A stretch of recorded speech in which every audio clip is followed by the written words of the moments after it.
100 ரயில் நிலையங்களை நவீனமயப்படுத்தும் dream destination திட்டத்தின் அங்குரார்ப்பண நிகழ்வு நேற்று பிற்பகல் ஜனாதிபதி அலுவலகத்தில் நடைபெற்றது.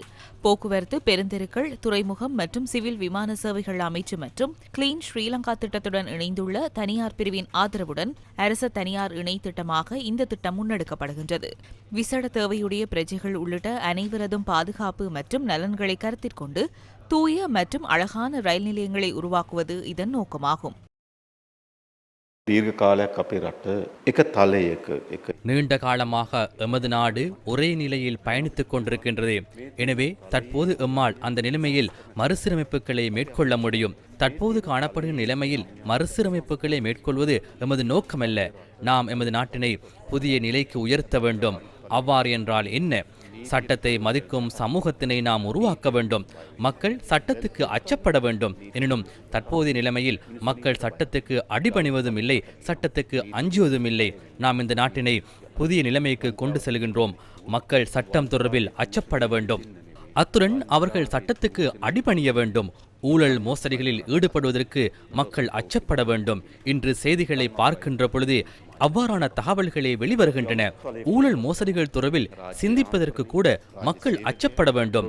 நாட்டு மக்களின் சொத்துக்களை சூறையாடுவது தொடர்பில் அச்சப்பட வேண்டும்.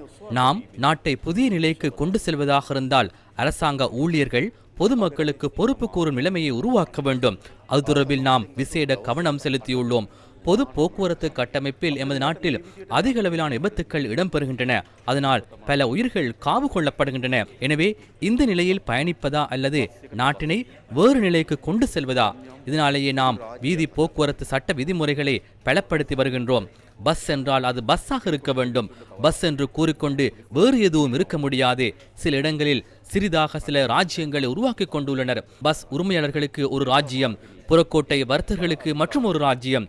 இவ்வாறு சிறிய அரசாங்கங்களை அவர்கள் நாட்டுக்குள் உருவாக்கி கொண்டுள்ளனர். இவை அனைத்தையும் நாம் நீக்குவோம். மக்களினால் தெரிவு செய்யப்பட்ட ஒரே ஒரு அரசாங்கமே நாட்டில் இருக்கின்றது. எனவே வீதி போக்குவரத்து விதிமுறைகளை ஒவ்வொரு இடங்களில் சிறிய ராஜ்யங்கள் உருவாக்கி கொண்டு செயற்படுத்த முடியாது. நாம் பொது போக்குவரத்து கட்டமைப்பினை பலப்படுத்துவதை போன்று அதற்கான சிறந்த சட்ட விதிமுறைகளை அறிமுகப்படுத்தியுள்ளோம். நாம் சிறிய பொருளாதார கட்டமைப்பு கொண்ட ஒரு நாடு.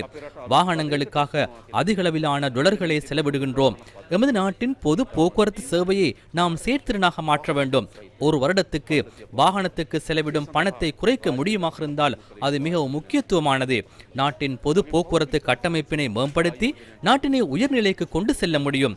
அரசாங்கம் என்ற வகையில் எம்மால் மேற்கொள்ள முடியுமான முதலீடுகள் தொடர்பில் நாம் சிந்திக்கின்றோம். அதே போன்று தனியார் பிரிவினருக்கும் முதலீட்டுக்கான கதவுகளை திறந்துள்ளோம். எனவே ஒரு பலமான பொது போக்குவரத்து கட்டமைப்பினை உருவாக்க ஒன்றிணையுமாறு அழைப்பு விடுக்கின்றேன். அதே போன்று ரயில் சேவையை மேம்படுத்துவது மிகவும் முக்கியமான ஒன்றாகும். ரயில் சேவையில் புதியதொரு நாமத்தை உருவாக்கும் எதிர்பார்ப்பில் நாம் உள்ளோம். அந்த புதிய நாமத்தை உருவாக்கும் திட்டத்தின் முதல் கட்டமாகவே தெரிவு செய்யப்பட்ட 100 ரயில் நிலையங்கள் இந்த திட்டத்தை நாம் முன்னெடுத்துள்ளோம். இந்த ரயில் நிலையங்களில் பழமையான அந்த தோற்றத்தை பிரதிபலிக்கும், அதேவேளை பயணிகளை கவரக்கூடிய மற்றும் மக்களின் தேவைகள் நிறைவேற்றக்கூடிய இடங்களாக இந்த இடங்களை நாங்கள் மாற்ற முயல்கின்றோம். நாம் அரசியலில் ஈடுபடும் போது அரசியல் கொள்கை ஒரு விதமாகவும் மற்றும் ஒரு ஆட்சி வந்தால் வேறு விதமாகவும் இருக்க முடியாது. எனவே எமது அரசியல் அதிகாரம் அந்த விடயத்தினை சரியாக முன்னெடுக்கின்றது என்ற நம்பிக்கை எனக்குள்ளது. எமது நாட்டின் அரசியல் கலாசாரத்தை பழைய நிலையிலிருந்து புதிய நிலைக்கு உயர்த்தியுள்ளோம். நாட்டின் அனைத்து துறைகளையும் பழைய நிலைமையிலிருந்து புதிய நிலைக்கு உயர்த்த வேண்டும். வீதி பாதுகாப்பு செயற்திட்டத்தினை போக்குவரத்து அமைச்சர் இதன்போது ஜனாதிபதியிடம் கையளித்தார். இலங்கையில் வாகன நெரிசல் காரணமாக மொத்த தேசிய உற்பத்திக்கு ஏற்படுத்தும் பாதிப்பு 100க்கு 2 அல்லது 3 வீதமாகின்றது. எனவே பொருளாதார மேம்பாட்டிற்கு எமக்குள்ள பிரதான ஒரு விடயமே பொது போக்குவரத்தினை மேம்படுத்துவது. பொது போக்குவரத்தினை மேம்படுத்தும் போது அது ரயில் சேவை மிக முக்கியமானது. ரயில் சேவையின் கீழ் சில சேவைகளுக்காக பெண்களை இணைத்துக் கொள்ள முடியாது. பழைய சில சட்ட விதிமுறைகளை மாற்றுவதற்கு நாம் எதிர்பார்க்கின்றோம். அதே போன்று அடுத்த வரவு செலவு திட்டத்தில் புதிய சில ரயில்களை கொள்வனவு எதிர்பார்க்கின்றோம். ரயில் வீதிகளின் உரிமையை ரயில்வே திணைக்களத்திற்கு பெற்றுக் கொடுக்க வேண்டும். அத்துடன் சுற்றுலாத்துறையை இலக்காக கொண்டு தனியார் ரயில்களை ஈடுபடுத்த விருப்பம் இருந்தால் அதற்கும் சந்தர்ப்பம் வழங்குவது தொடர்பில் ஆராய்கின்றோம்.